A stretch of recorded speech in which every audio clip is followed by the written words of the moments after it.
Behold, trapped in a hellscape of their own invention, socially unaware old white men bound by the pretense of being fake lawyers yet knowing no law, no exquisite Latin terminology, they are inexplicably compelled to quibble over minutia, squabble over triflings, and bicker like those who value their backyards far too highly without even knowing the difference between an easement and an alleyway. At this very moment, you have entered the heart of the Law Offices of Quibble, Squabble, and Bicker. Let's get started. Welcome to another edition of the Law Offices of Quibble, Squabble, and Bicker with your hosts, Matt and Greg. Unfortunately, Brendan is out. He got the COVID, everybody. He lives in Florida, so now it's the law that you're supposed to get the Delta variant if you live in Florida. So he's just obeying the law, everyone. So don't feel too bad about it. He and his entire family have COVID. It is not good. But luckily, he's got relatively mild symptoms. Hopefully, we'll see him in the next week or two, and we'll go on from there.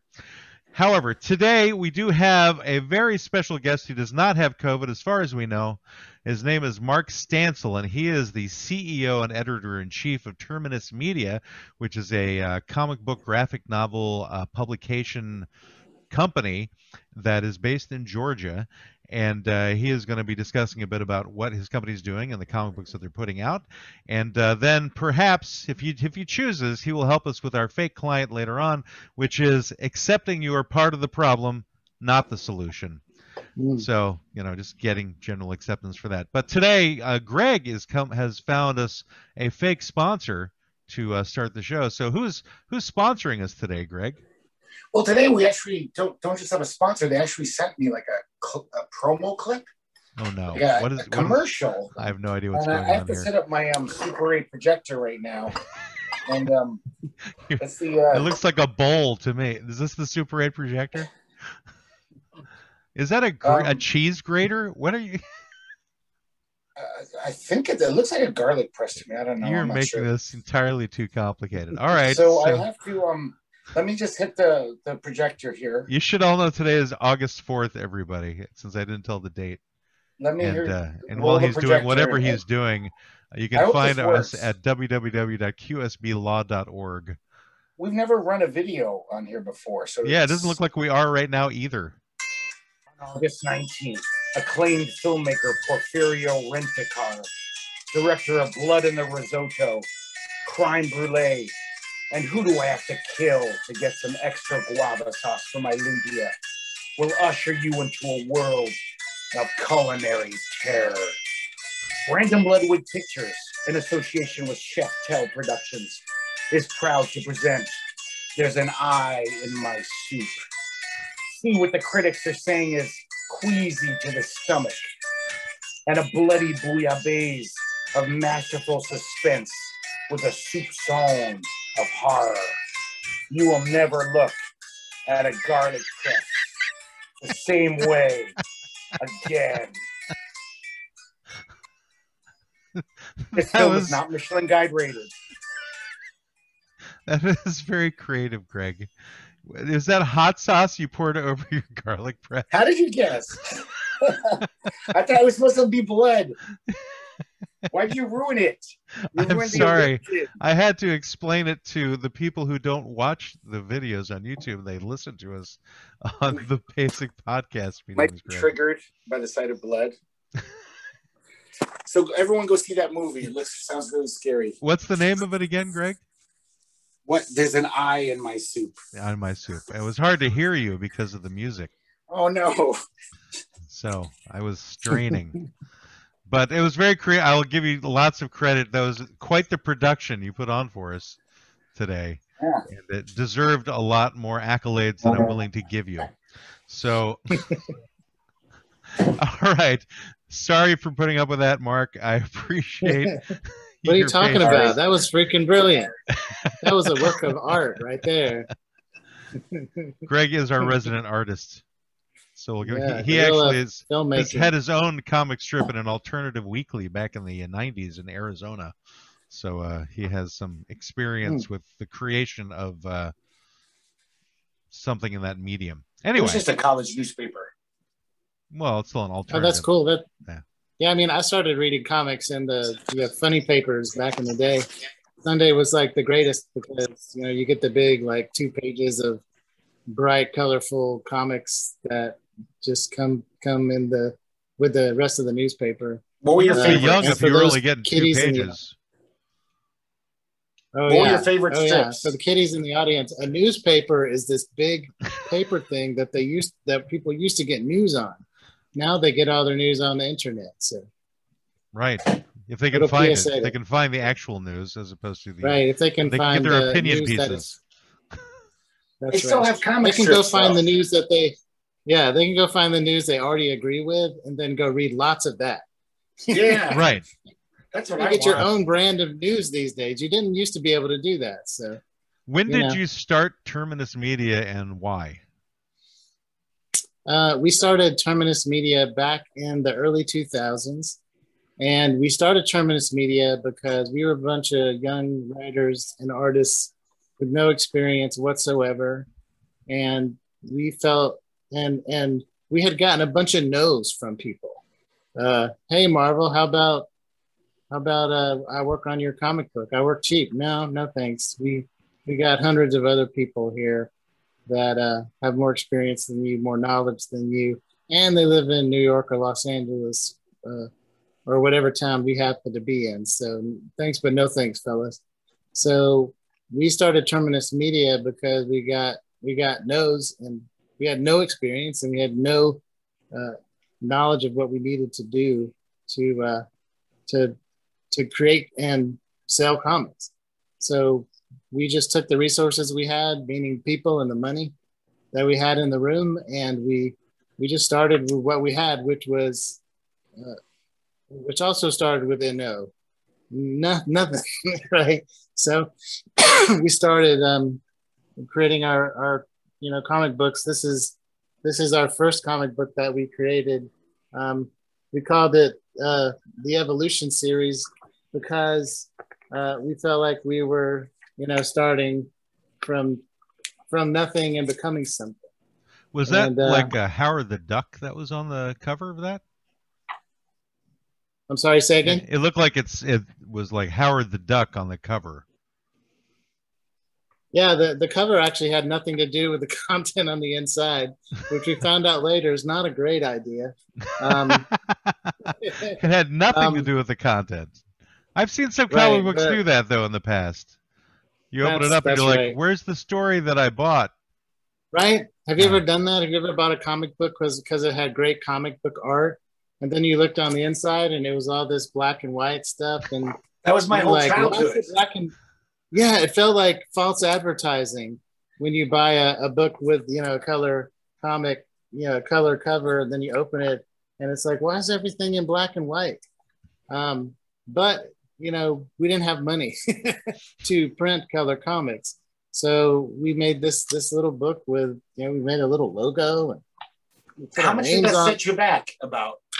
What is something like that roughly cost to put out something that, because that looks nice. It's black and white. It looks pretty slick. It cost 2 shoestrings. So we had a double shoestring budget, one for the production of the book, which actually took a year and a half. Because when you get a bunch of creative people in a room, they're all like, "We're going to take over the world. We're gonna do this." And 6 months later, only one of the 5 guys has actually done anything except talk about it. The guy who was originally supposed to draw my story in the book, I was like, "Hey, do you want to draw this little 8-page story? It'll, there's no money in it, but hey, we want to create a comic book." He's like, "Oh yeah, I want to do it." And 6 months later, he hadn't done anything, and he was like, "If you want me to work on this, you got to show me the money." And I was like, "But we don't have any money." So so we found a guy who was like, "I'll do it for nothing," except I guess the promotion that he might get from this company that never created a comic book, creating a comic book. And so, we just moved forward on that basis and made all kinds of mistakes.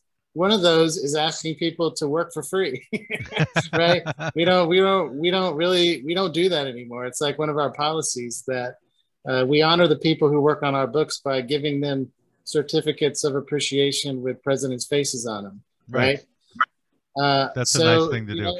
I'm sorry, I'm a little slightly distracted because you're coming across as a disembodied head to me, but I'm kind of enjoying the experience that I can't see your shoulders. It's just like you from the neck up.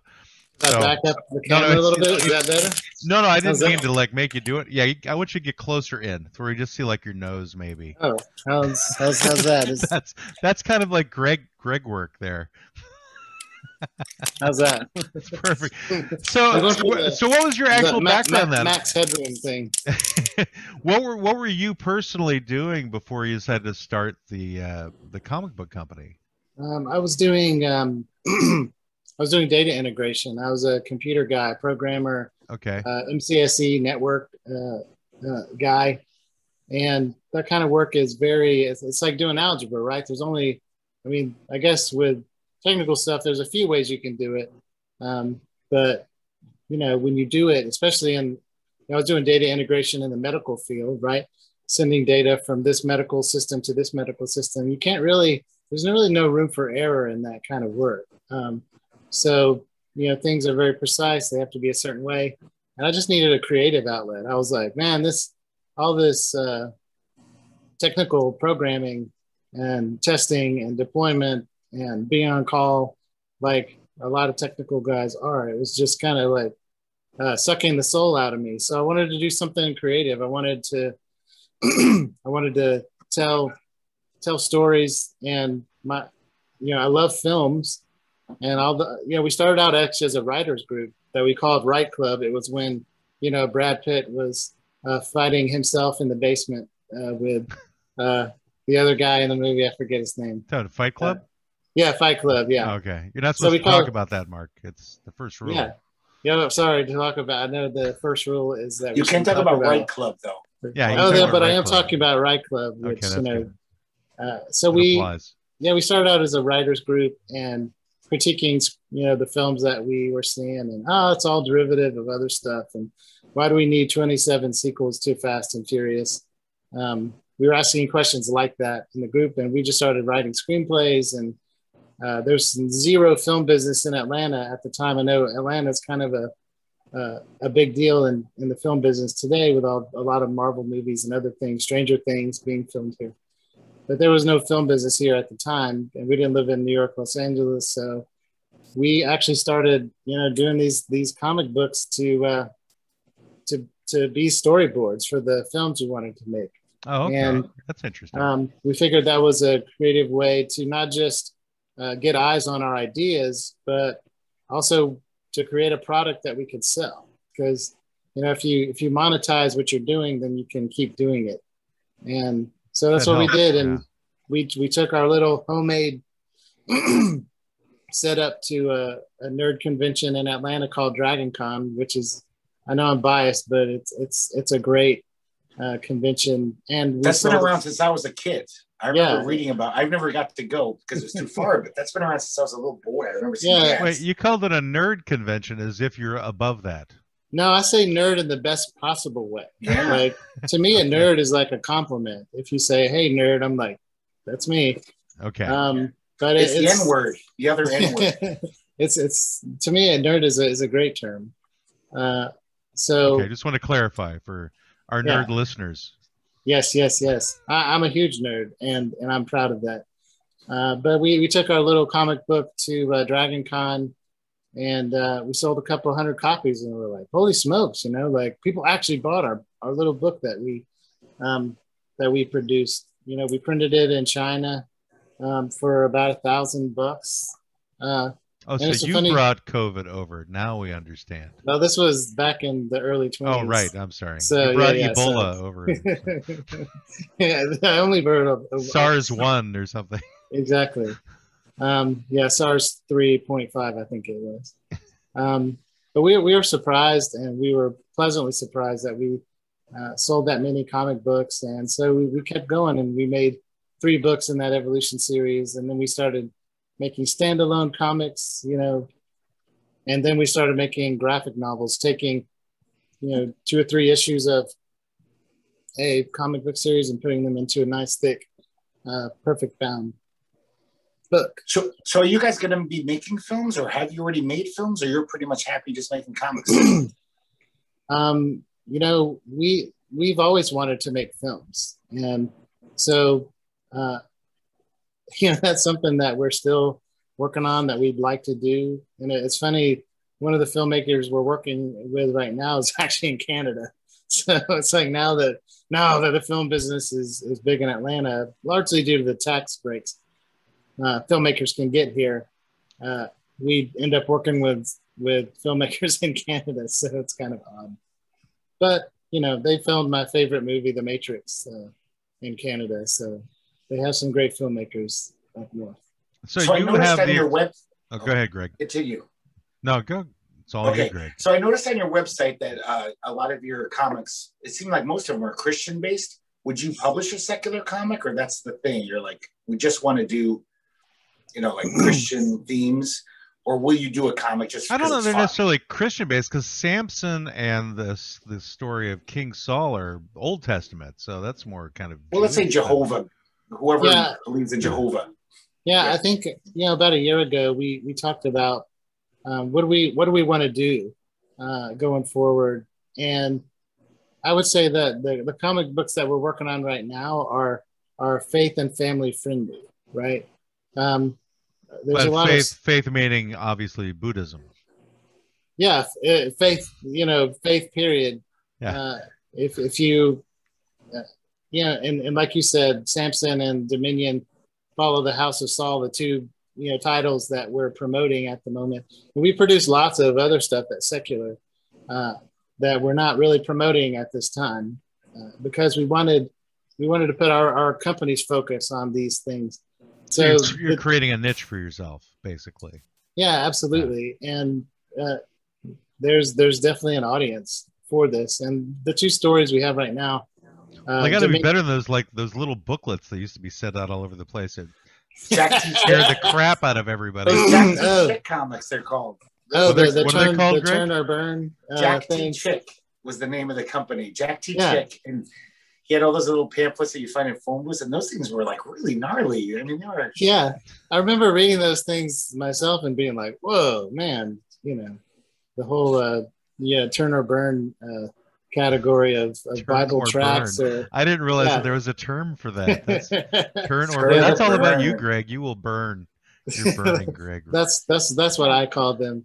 But it was just kind of a in your face. And I remember reading a comic book by a guy named Nicky Cruz, and it was about him being a gang member in South Central LA. And the Cross and the Switchblade. Yeah, the Cross and the Switchblade. I still have that. I have. Do you really? Yeah. Oh gosh. Just so Matt knows, this guy from Archie Comics in the 70s convinced Archie to do this little sub imprint called Spire Christian Comics.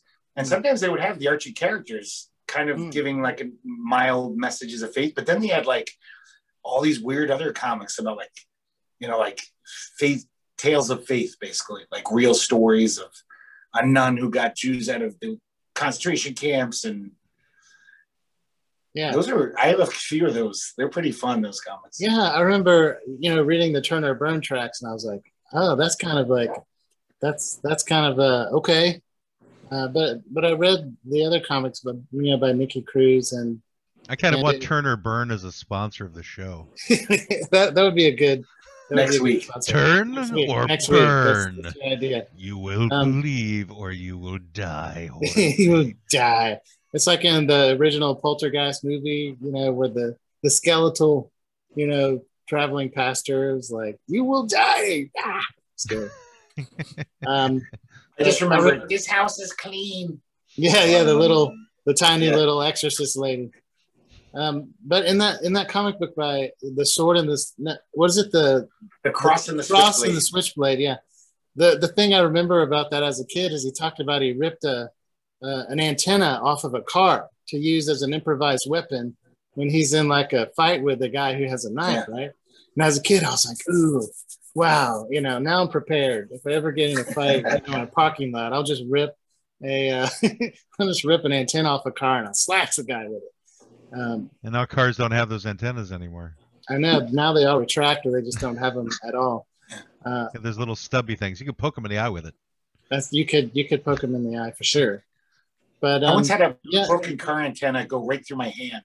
I put my hand on one I was playing zombie with my friends, and I slammed my hand down on it, and I didn't even realize till like 4 hours later that it went all the way through. I just thought it was a nasty gash. And then like 4 hours later, I looked and there was a flap of skin on my other side of my hand. I was going, holy shit. So I went right to the emergency room. See, dude, those antennas are dangerous, man. You can do some damage with those things. What is the game Zombie, Greg? I've never heard of playing Me Zombie. and my friends would Were you like chewing on each other's brains? What are you talking about? We chase each other around like zombies. And like, okay, so you're a zombie, so you can't walk that fast. And you'll have to try and catch us.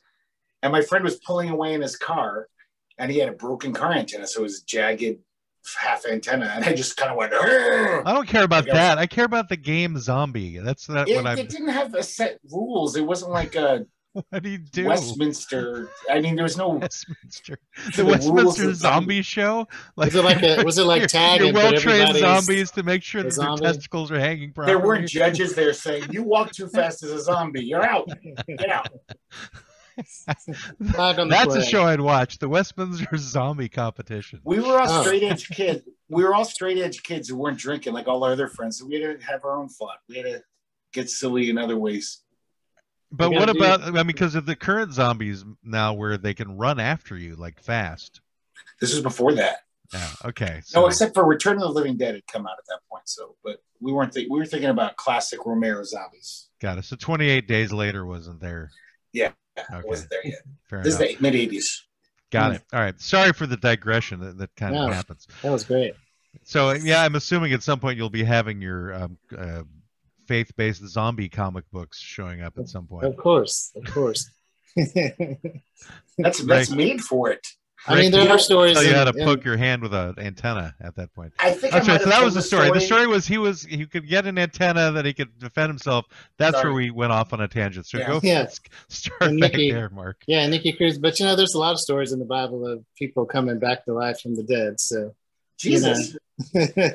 Yeah, Jesus, Lazarus in the New Testament. Well, I think you should just get into a whole thing where Methuselah is using stem cells to live forever.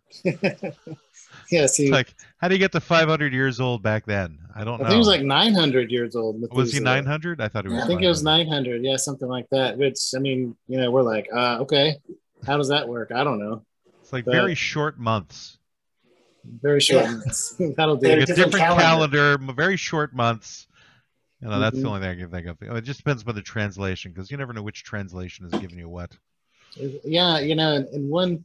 It's interesting when you talk about translations. I think one of the misperceptions about the Bible is that this is what most people think. Well, it was, you have the autographs, which is some guy wrote it way back in the day, but over the years, these people got hold of it and they changed it and added and subtracted, and then these people got a hold of it like times 1,000. So what we have today bears no resemblance whatsoever to the original. What the original text said, because there's so many people with so many sort of selfish interests. They're trying to make the text say what they wanted it to say. But there's actually a science called textual criticism, right? Where there's a science for validating how accurate an old ancient document is. And it turns out the historicity of the Bible is like better than any other ancient document. So you may disagree with what it says, but the translations, the modern translations that we have, because we have so many documents that still exist and documents that have been discovered closer to the actual writing, we can pretty much tell when somebody got a bee in their bonnet and added a couple of words or took a couple of words out there, to make it say what they wanted it to say. So yeah, but it's like Mark Twain said, it's not the things it's not the things I don't understand in the Bible that bother me. It's the things I do understand. I know I got issues with Noah personally, mainly because there was an artist in the 90s, a comic book artist named Chester Brown, and he was adapting the Bible in the back of his weird comic. The rest of the comic was nuts, but he also did some of the Apocrypha, and some of those stories are fascinating. The stories that they cut out in like the 4th century at the synods, and there's weird stories where like one day like young boy Jesus was hanging out with Mary, and his brother shows up, or someone looks just like him, and then they embrace and then become one. Like these weird, almost mystical. It was almost like that mystical strain of Christianity. They weeded out because he was like, oh, this is too weird. We don't want this in the Bible. It was like the But Book it was of there Thomas for or 400 something. years. Right? What? So it was like the Book of Thomas, I think, is what you're talking about. Oh, is that right? one of the apocryphal books? I believe so. Yeah. Yes. I don't remember exactly. Yeah. I've read apocryphal stories like he carves a wooden bird and then he makes it come to life. One apocryphal story was Jesus was sleeping in a place where there were bed bugs, and he commanded the bed bugs to go line up over there and to not bother anybody. And I was like, I mean, those are good stories. That's a good comic book right there. The Power of Bedbug Command. He's like Ant-Man. It's like one of those like minor X-Men. They have the power to command bedbugs. Or right. Like Ant-Man, or small insects. Right. Bedbug Man. Yeah, it's like the X-Men with the power to make bubbles or something. It's like, oh, that looks cool. I don't know what you do with that. Turning the wooden, bird into a real bird. It's all Pinocchio-ish and stuff. Yeah, actually, that has some potential. If you could that's like how golems come to life, right? Yeah, golems are made out of. Yeah, they're usually made out of clay or something. Clay, right? Yeah. They have or stone or something like that. Yeah. And then you write the sign of Elam on their forehead, and they turn into golems. That's all you got to do. No, not Gollum. It has to be a golem. If they turn into Gollum, they're in the Lord of the Rings. Oh, golem. I'm sorry. I don't know how to pronounce golem correctly. Pardon my Hebrew. It's fine. And golems are come from Hebrew mythology, right? Yeah, definitely. Okay. They defended the ghetto, the Jewish ghetto. So I'm curious, if you don't mind, Matt, us nerding out a little. I'd like to, Mark, when you were a kid, what were your comics that you loved? What got you into comic books? Just the comic strips, or were you buying comic books too? Yeah, I was kind of a poor kid, so I wasn't reading a whole bunch of comics, but I did get the 2 pages of comic books in the Sunday newspaper. Mm-hmm. And I remember The Wizard of Id was a favorite of mine. Dennis the Menace comics were a favorite of mine. Family Circus. I don't know if you remember that. Oh yeah, we're old. We remember all of them, Mark. Yeah, it's good. The one with the Family Circus where they have the kid walking around and there's arrows. Yes, and it kind of shows what this kid does all day. And I was like, I love those. Oh, I love those too, because it was totally me. And so I love that. Later on, I really loved The Far Side as I got a little older and could get the humor. And I loved the way that he drew people and bugs. And so, yeah, I didn't I remember there were some comics like Brenda Starr or something that were like soap operas in comic book form. I could never. I hated those things so much. I was like, why are they wasting space on my comic pages with this garbage? Why don't we have more? Mark Trail. Oh, how lame was Mark Trail? I didn't like that stuff. But I like the Phantom. He had white eyes and he had the striped clothes, and he's always sitting on the stone throne. He was like a superhero. He was the only superhero on the comic pages, basically. Yeah, and he lived on an island, I guess, and all this amazing stuff happened, and he had pet panthers and stuff. You know what I thought was weird, though, thinking about the Family Circus? They had all those sweet strips about Grandma talking to her dead husband, where it would be like, Grandma, who are you talking to? Oh, just an old friend. It was like they would make light of, she basically had dementia. It seemed kind of sad. But they make all these cute little homilies about it. But it's like, no, this is sad. Put her in a home. She's seeing dead people walk around. It's like Family Circus takes a turn. Yeah. It's like, like that. Suddenly it's put Grandma on a home day at Family Circus. Where are you taking me, Sonny? Who are these strangers? Who are you talking to now, Grandma? We'll visit you every 3rd week. At least they're alive, Grandma. They're not dead. They're not ghosts. That's true. Well, what do you do when Grandma's gone around the bend? You just create a comic about it, I guess. It was family seance at that point. Mm-hmm. But I love Peanuts. Charles Schultz. That was always right at the top of the. The thing that freaked me out was when Charles Schultz died and Peanuts continued, and I'm like, what is going on here? Is he drawing from the dead?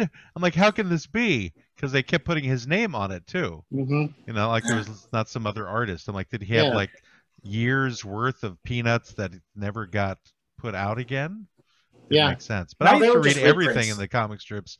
I mean, I read Prince Valiant, and Prince Valiant is basically soap opera form as well, but from medieval times. There wasn't really any. Boring. If it had medieval times, I would have been more interested than not. But Yeah, but these things are supposed to be funny. I'm like, what are they doing? Like you mentioned, Mark Trail and Brenda Starr and those other Right. ones. I always like Why are one they called here? Snuffy. Do you guys ever read something called Snuffy Smith? Yes, I used to. Yeah, I used to that's actually amazing. have a comic book of Snuffy Smith. Oh, I I love had one of that. those too when I was a kid. I had a Snuffy Smith comic book.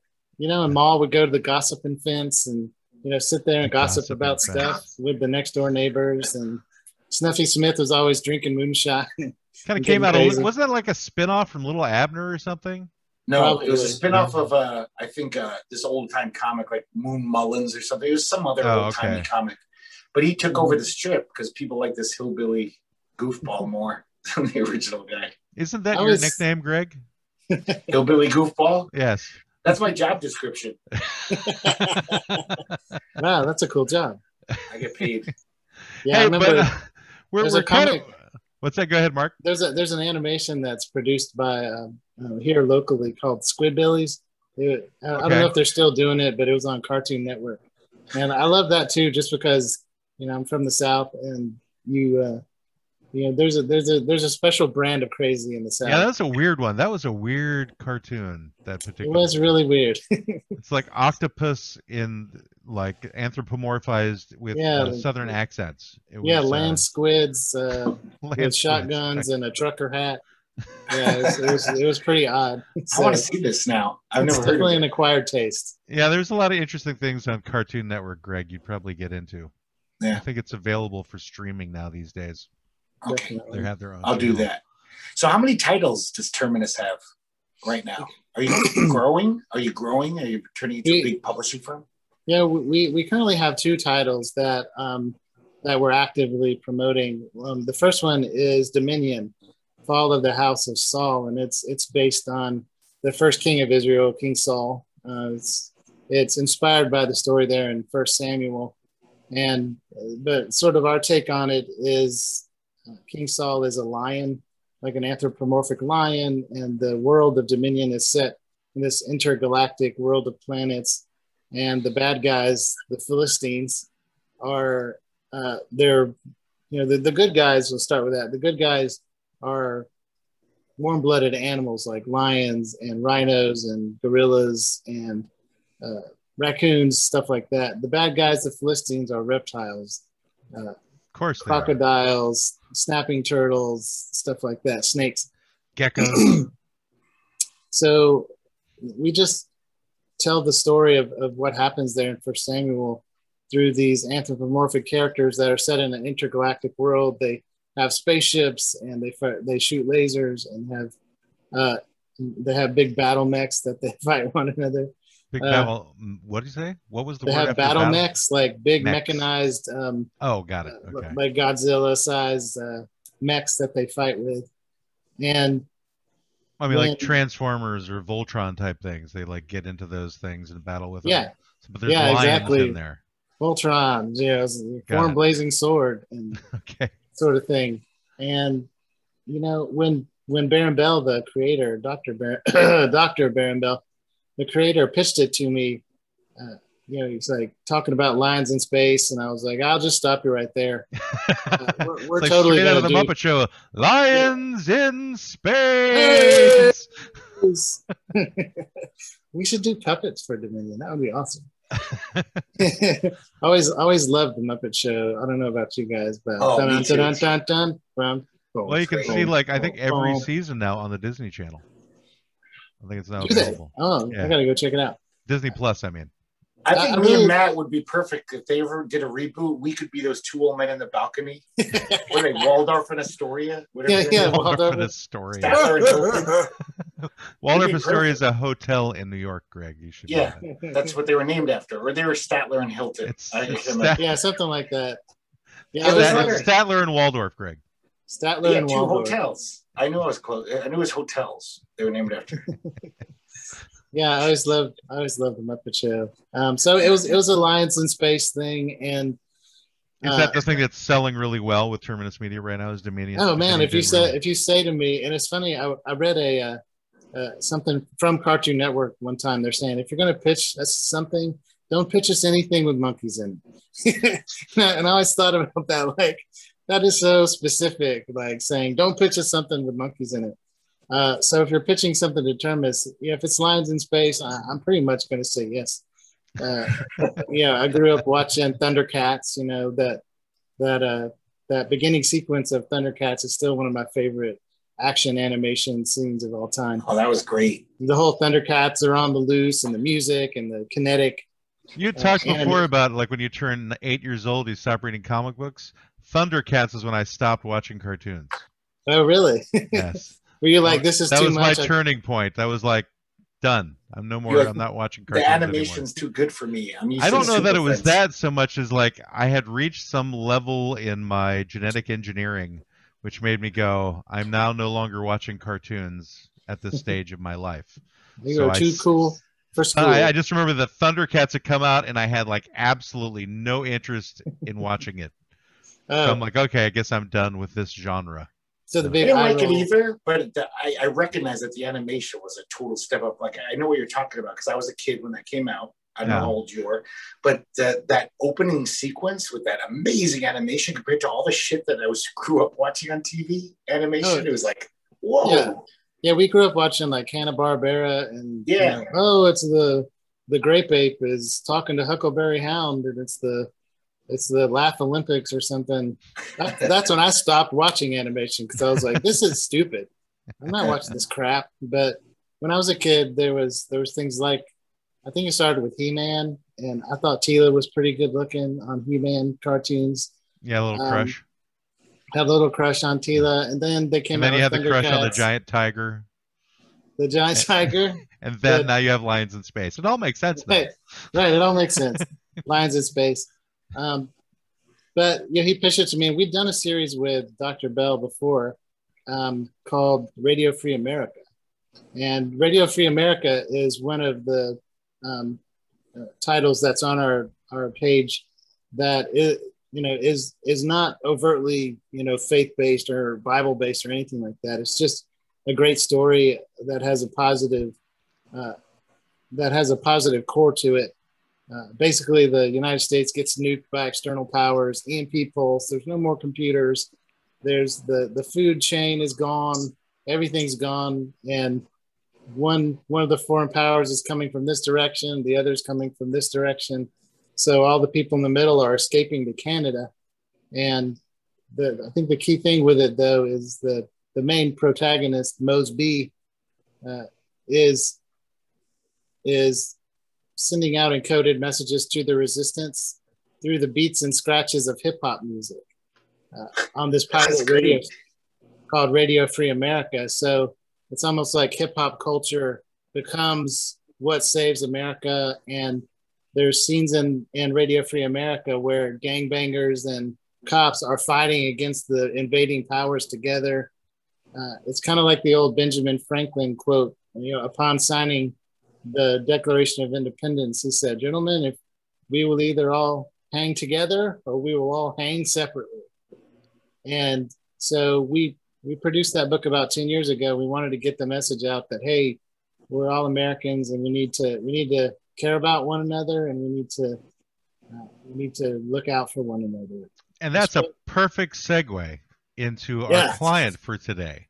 So I want to thank you very much, Mark, for being on. For those of you who are interested in seeing more of what he does, it's terminusmedia.com. That's where you can find all of the comic books they have, Dominion, Samson, Rise, a number of other things as well.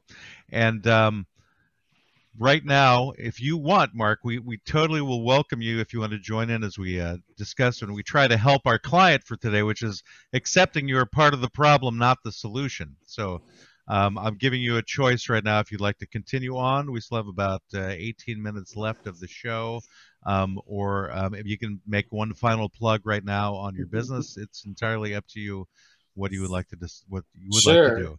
Well, I'll just say, I took Muay Thai classes back in the day from a 5-time world champion, and you learn something when you get hit for the first time, whether you're a fighter or a fleer. So I'm definitely a fighter, so I'm down, fellas. Bring it on. What you got? Okay, so Greg, when we were talking about this client before, you had said that you're definitely part of the problem, and that people shouldn't be expected to be part of the solution or something. I did not say that at all. You're yes, totally misquoting. Something along those lines. You did something very weenie-like. No, I said if you're the kind of radical extremist who says that in the first place, that if you're not part of the solution, you're part of the problem, which I thought was bullshit. Wait, like, why would a radical extremist be somebody who would say that, though? Because they're the ones who did in the 60s. All those radical extremists, like, you're part of the problem. It's like, no, sorry, I'm just... Well, maybe they did in the 60s, but that term has become, like, its own, taken a life of its own throughout the decades since then. And it's bullshit. And it's not just radical extremists who are saying it's still a bullshit thing to say. I think, like, there's a lot of people who are just busy living their lives. They have a hard enough time to survive, and that doesn't mean they're just as bad as the people who start the problem, just because they can't go out there and help every day and be on the front lines. I think you're just making an excuse so you don't have to do that kind of thing. No, I'm not. I wish I could do more to help the world, but, you know. Just so you don't have to have any guilt for it. That's why I think you're taking that stance. I have guilt. I wish I could go to food kitchens every other day and donate, but I get home from my job and I'm fucking exhausted and my legs hurt. I can barely do shit after a day of work. I know it's an excuse and I wish I could do more, but I'm saying that doesn't mean that I'm just as bad as someone who, like, leads to these problems. You know, well, it doesn't mean you're just as bad by saying you're part of the problem, though. It just means that you're not helping to fix things in any way. I know exactly. That's what you're not helping fix things. That doesn't mean you're a problem. It means, sorry, I wish I could help, but I can't. You're the one who would stand by and watch the Jews go into the gas chambers. No, based on what you're saying. There's a line. You might have too. I would probably be one of the ones going into the gas chamber. Well, half of you, but the other half would be saying, sorry, I don't have time. Actually, I would be like at war. Half of me would be pushing the Jews into the gas chamber. The other half would be getting pushed into the gas chamber. That is my ancestry. So... They would have had me for being just like anti-Nazi. I mean, they killed some people in the concentration camps who just were like, fuck this. I don't agree with you. No, it's like I've got Jewish on one side of my family and I got KKK on the other side of the family. It's really quite bizarre. It's confusing. Yes, exactly. Yeah. You know, I listened to a book series called The Rise and Fall of the Third Reich, right? It's one of the most, you know, it's something like 100 hours of audio. I don't know why I listened to the whole thing, but one of the, you know, you mentioned the gas chambers. You know, the first people they came after, not to, you know, totally bring the show down. Oh, no, that's what we're all about. Bring it down. Well, I'm happy. Our listeners don't really care about us anyway, so feel free. Well, you know, the first people the Nazis came after were the people in the insane asylums, you know, the people who were physically disabled. The Nazis described them as useless eaters, right? And so what would happen is that would be Greg's category. I was just listening to that song last night on my iPod. It came up. Useless eaters. That's the name of the song? It's a punk rock song. It is a real song. Is it really? And I didn't know what it meant. I was like, what a weird term. It's basically the song just goes, I am a useless eater. It's this weird punk song. And I was like, what a weird term. But I guess they were referencing. Well, now we know. Well, continue educating us, Mark. Go ahead. Yeah. And, you know, what would happen is they would whack them in the sanitarium or wherever they were, and they would send their family a letter saying, your loved one has passed away. Here's the ashes. Right. No explanation of what happened. They just liquidated them. And so they liquidated them. You know, here's $5. Yeah. Well, you know, with the question, every useless eater must go. Yeah. Have a useless eater in liquidation sale. There's our next sponsor, Greg. But the definition of useless eater kept getting bigger and bigger, and now it's these people. Now it's the trade unions. Now it's the communists. Now it's all these Jewish people. Right. And now we need to export this all over the world. And you know, I think there was a point where you know, in terms of the question at hand of are you part of the solution or part of the problem, there was a tipping point, right? Where if the people had stood up at one point and said, we got to stop these crazy people. They can't do this.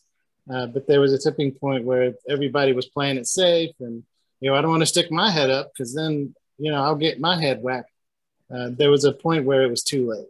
It was too late for the people in Germany and Poland and all these other places and France to do anything effective. There was always freedom fighters, but I think it's the whole the whole frog in the boiling pot thing. Right, just slowly getting cooked and you're not realizing that it's happening. Yeah, and you say, was it their fault? Those people, those innocent people who were just like you said, trying to live their lives and, hey, let me keep a roof over my head and food in the fridge.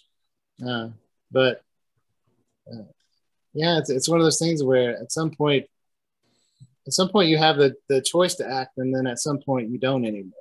So yeah, it's that whole rallying against the status quo to make change. There's always got to. It's an interesting societal dilemma, I think, overall, because there'll be people who are the hardcore activists who are like, I see a need for change and things need to, and it needs to happen, and they point their finger at you because you're not doing what you should be doing for this, and sometimes you can rally some people from the edge of laziness into activity, and then from the edge of exhaustion into activity where they can get like a little bit more out of them. But it really takes some dyed-in-the-wool believers of a cause to truly make those changes. So the question becomes like, what makes that cause strong enough to pull somebody out of their exhaustion or laziness? So Greg, what would be a cause that would make you finally leave your bottle of whiskey at home and walk outside and actually do something for humanity? What would get you actually involved in part of the solution, Greg? This actually happened last year where, it's easy for me to say because I don't even like living that much, but it wouldn't be that brave of me to risk my life. But when it really looked like Trump wasn't going to step down and we were going to lose American democracy, I was like, I got to get a gun. I'm not going to just sit here and be like, okay, I guess Trump's our fascist leader. Were you going to go out and shoot somebody? Why would you get a gun? No, I wouldn't shoot a random person. But if there was like whatever, the fascist forces who were like, we're enforcing this and we're going to, it would be a civil war, Matt. That's what would happen. Uh-huh. And I was like, I'm not just going to be like, oh, I'm just going to sit around. I'm like, no, I would definitely feel, but I just, I couldn't even afford a gun at that point, but I wanted one. For the first time in my life, I wanted a gun. I never wanted a gun in my life. Well, I remember you talking about wanting a gun, and Brendan, our co-host in Florida, had said he could certainly get you a gun if you really wanted a gun. Did he say he would pay for it, though? I just thought he said he'd make it squeak. I think he could probably get you an expensive one within your whiskey budget. He could probably pull one off. Yeah, that's the thing. I would have had to sacrifice some things, definitely. Exactly. So that's what I'm saying. It's like, what would take to get you out of your comfort area? Okay, if Trump actually did not step down and that January 6th Capitol thing actually turned into something, yeah, I would have gotten a gun somehow. Really? I would have broken into a store and gotten a gun. Yeah, and it's ironic, the Republicans back in the 18 whatevers with Lincoln, leading them, they came to a point where they're like, this whole slavery thing, not gonna tolerate it anymore. Yeah. And we're willing to take up arms against our brothers to punctuate that. And that took like 100 years of work from the Quakers to get people to that state. Yes. Starting back in England, where the Quakers were working towards abolition and getting people to recognize that Africans had human rights and that they deserved to have their own rights. So, it takes like that core group in the beginning to start getting a word out, but then it becomes like, who's going to believe what? So, it's like our friend Brendan, he didn't have a political reason for not getting the vaccination. He was just too damn lazy to get one. And now he's got COVID, right? So this will be like a fun conversation when he's finally feeling better and he's back on the show where we get to talk to him about like, okay, Brendan. Whereas Greg and I like specifically found a place actually like a couple of 100 miles away from here, and I grabbed Greg and forced him to go with me to get a vaccine, so that I knew that he would survive things. I couldn't do that with our other co-hosts. He saved my life across the country. That's a true friend right there. I think I just wanted company is mainly it. Yeah. Greg never leaves his apartment, so he needed a road trip somewhere. I don't have a car, so I could have got there. That's right. But I know there's so many issues out there where I go, yeah, I should be more concerned about that, and I go, I just don't feel like it.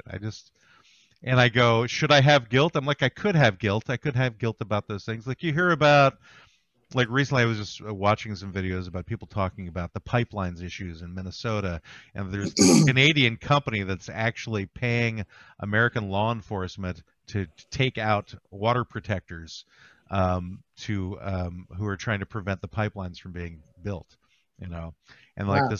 this law got passed in Minnesota where now it's okay to kill the water protectors. Now I think there's some Well, nuances to it that it probably doesn't say something like that. It says kill water protectors. I'm sure there's something a little more layered than that. Yeah, but they're The legalese. obstructing something. Right. They have the right to be. Or various different other issues. That's just one I just happened to be reading about today, where I go, okay, I could do something about that. I'm in my mid 50s now, and death isn't too far away. Yeah, but I think we have to give ourselves a break sometimes. It's like we are not omnipotent. We're not all powerful. Yeah. I'm a man of faith, so I believe that God's got this.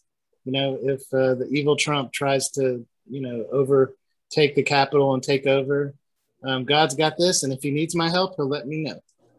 You know what I mean? I've always found I'm not a Christian. I don't have a problem with people who are Christians, and I've always tried to reconcile the concept of God and evil deeds and things. And so for me, I look at it as, if you're going to believe in God, and if you're going to believe that God allows these things to happen, the reason, from my mind, that makes sense is it's designed as a lesson. In other words, COVID is here to teach humans how to solve those problems, how to solve the problem of COVID, how to create vaccines that could potentially benefit larger amounts of people. So you have to better hygiene. What's that? Have better hygiene. Right. To teach drunks how to wash your their hands. Wash your hands. To teach drunks how to wash their hands finally. Like, that's really the purpose of COVID, is to finally get drunks to wash He's their all hands. like, I am so tired of you guys with your dirty hands, and you're coming around and you're doing all, wash your hands. Well, I was raised Jewish, and the message I really got from the Old Testament was Jews are always flipping off God. Like, they're always pissing God off, so he's always sending problems to them, going, listen, I'm tired of this. I'm tired of you guys not obeying and doing what I ask. And so it's like one more thing after another. It's like, really? I got to do this again? Do you guys never learn?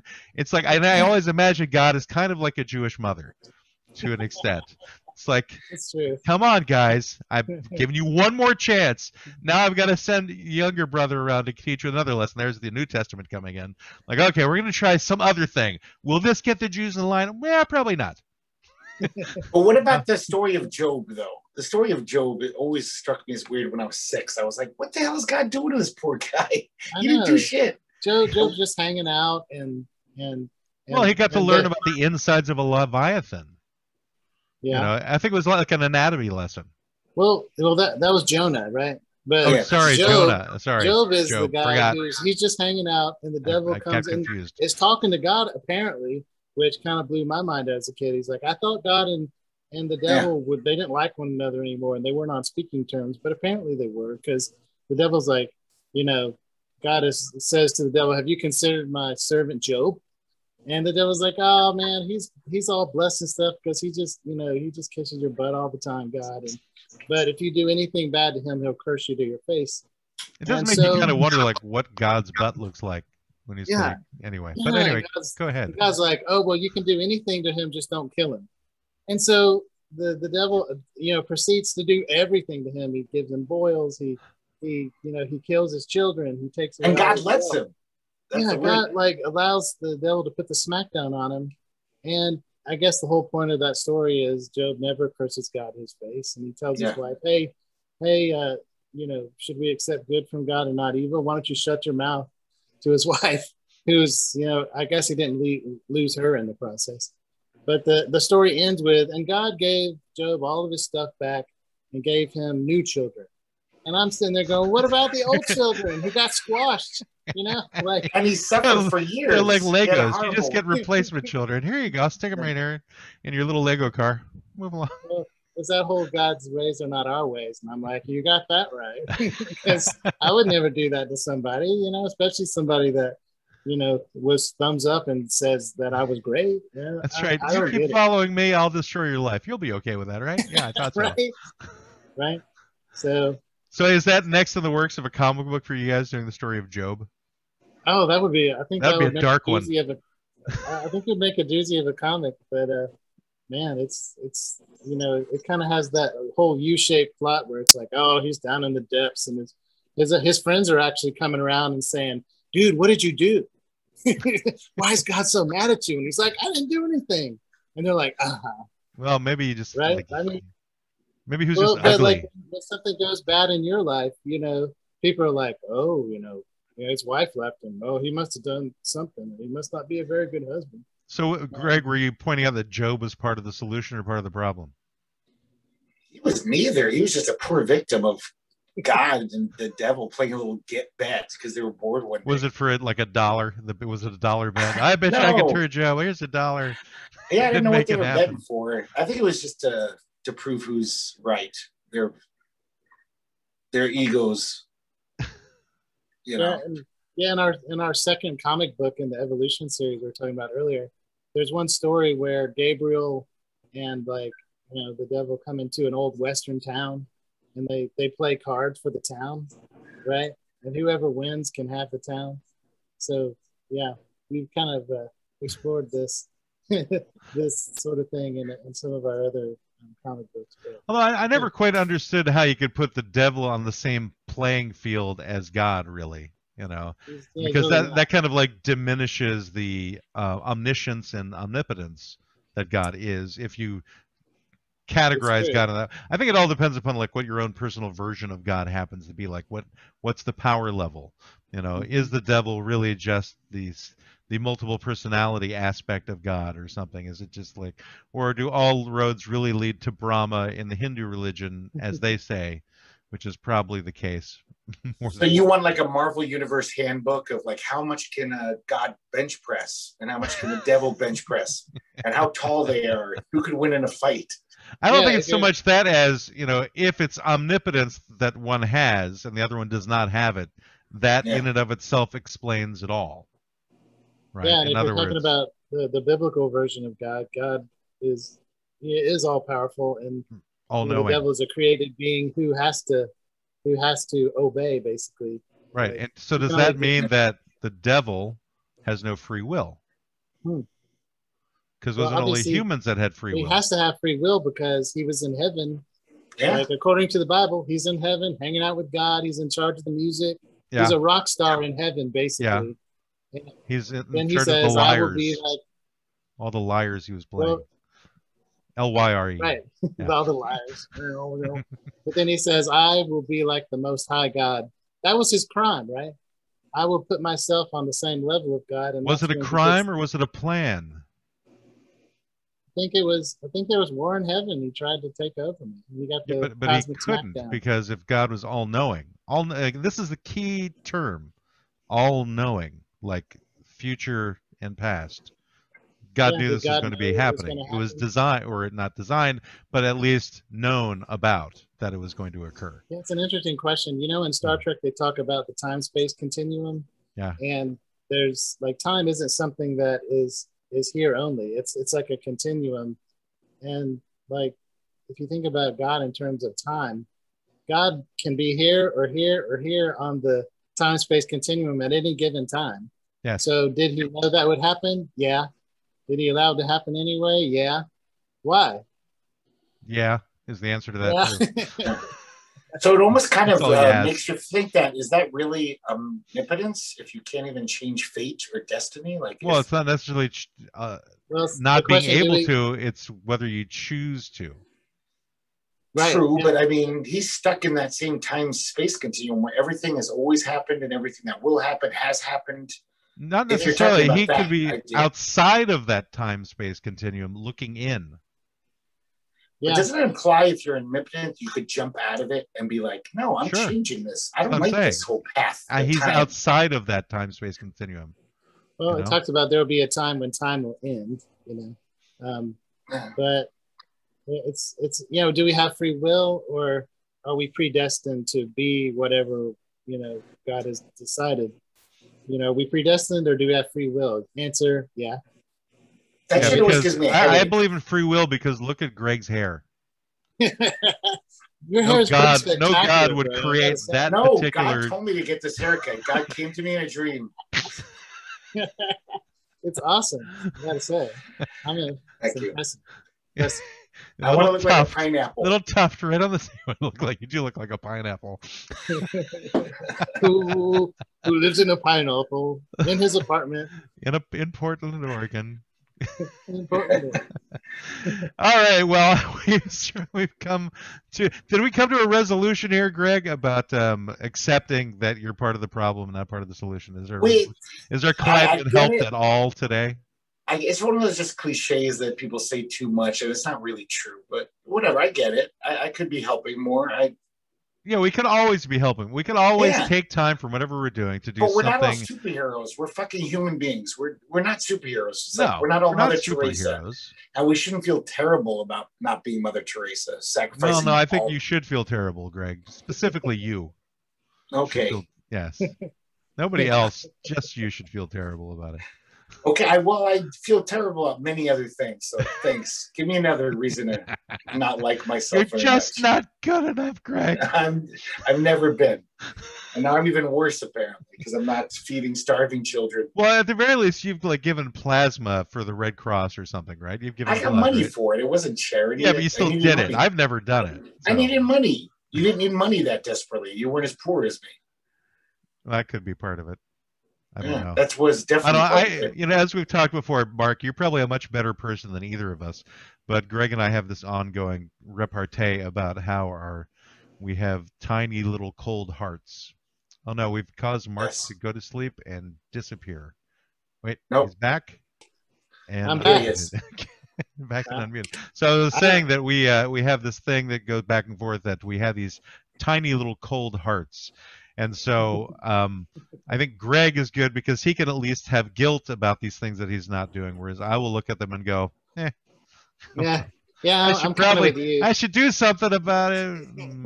I grew up Catholic, Mark. Today I'm not really. Catholics have guilt for breakfast, lunch, and dinner. And there's so many charitable works out there to do, and so I just choose not to do any. That's where the choice I make. I'm like, oh yeah, I could do that. I could do this other thing. I'm like, I think the best thing is if I just don't get involved. I'll just upset the people who are doing the good works. So that's the state. Yeah. I think God loves us, and He understands that we're just people and we screw up, and He loves us anyway. So, but I think I've come to a conclusion for at least me personally, which is that. I should just be okay with not doing anything for anybody because if I get involved, I'll make somebody's day worse, and so it's better for me to stay away from it. And that's how I'm doing my good work is by not getting involved with other people who are doing good work, who are decent people. I think that's a very generous thing for you to do. Like, it is. If I get involved in anybody, I'm just going to screw it up. So my gift to them I won't screw it up. I'll screw them up. And he'll screw them up. Yeah, I know. I would probably do an exceptional job, but whatever it is, the thing is. So you'll feed the poor and you'll give them food poisoning. You'll be like, shit, he's below me. No. What I would do is I would just upset the people who have the food that they're going to be giving to the poor, and they'll wind up poisoning them or something, or I'll get them depressed and they'll run away from doing their work. You're there at the homeless shelter. You're annoying disillusioning everyone else who's working there, and they all quits, they say we can't take this guy mad anymore. We're out of here. And then what do the homeless people do? Right, then they'll have to follow those people home who just left. They'll have to move into Matt's house. That would be justice. I just like what's happening is as we're having these conversations, Mark occasionally his face freezes into these interesting shapes that he's having right now. Oh yeah, I see it now. He's got like pursed lips right now. Which is it's actually an interesting shape. You don't see that shape often from a mouth. I think he was actually just about to say, Matt, you're ludicrous. That's what he was saying. I don't know. No, he's back now. I don't know if you heard any of me talking about the shape of your lips just then. Frozen again. We probably should end this the next time he comes back on so that he doesn't keep freezing. But for those of you out there who don't know what this has been the Law Offices of Quibble, Squabble, and Bicker. And our guest today is Mark Stancil, who is the CEO of Terminus Media. And you can go to terminusmedia.com. Oh, he's back. All right, Mark. So we're ending off before you freeze again. So do one more plug for the thing you do, and we'll shut this down. Yeah, I just want to say I appreciate you, Matt and Greg. God bless you guys. And if you want to check us out, we're at www.terminus, TERMINUS media, all one word. .com. I'll end it for him. Damn it. We almost made it through, and then he froze again. Made it through. .org. No, not .org. It's .com. At terminusmedia.com. We're .org. .com. And that's right. Okay. Terminusmedia.com. All right. Well, thank you very much, Mark.